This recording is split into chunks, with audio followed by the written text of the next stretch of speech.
ძალიან დიდ და მზარდ შეშფოთებას იწვევს კრემლის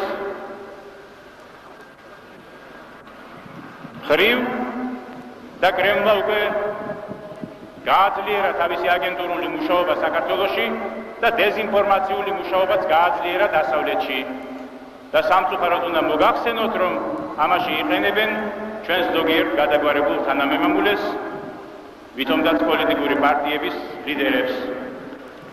გუშინ წინ გაზეთმა მოსკოვსკიე ნოვოსტიმ ამ მოსისხლე მტერმა ჩვენი ერისამ და ჩვენი დამოუკიდებლობისამ გამოაქვეყნა წერილი, სადაც განაცხადა, რომ საქართველო არის ერაყი, სამხრეთ ოსეთი არის კუვეიტი, ზვიად გამსახურდი არის სადამ ჰუსეინი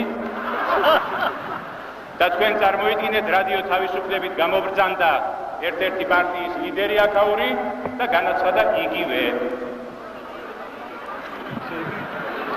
დიახ, ზუსტად იგივე განაცხადა ჩემს შესახებ, რაც გაზეთმა მოსკოვსკიე ნოვოსტიმი და ესე იგი კრემლმა დაიმოწმა აი აქაური ვითამდაც ოპოზიციური ერთ-ერთი პარტიის, რომელიც აქ მობრძანდა ამ რამდენიმე დღის წინ და თქვა, რომ კაცო, ზვიად გამსახურდია სამოკავშირეო ხელშეკრულებაზე ხელს არ აწერს და ელცინთან როგორ აწერს ხელშეკრულებაზე ხელს.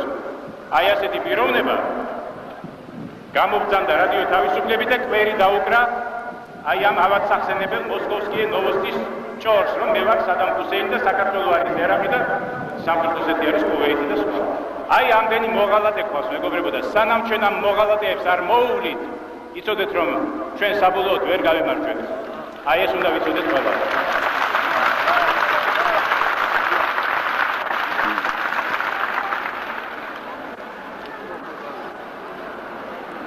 მაგრამ არა უშავს, მეგობრებო.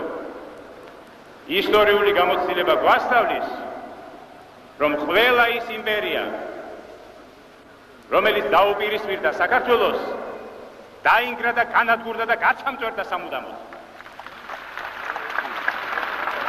ასევე დაემართება ბოროტების უკანასკნელ იმპერიას, რომელიც უახლოეს ხანში დაემხობა და ჩვენი დამოუკიდებლობა აღსდება და ქართველი ერი გაიმარჯვებს.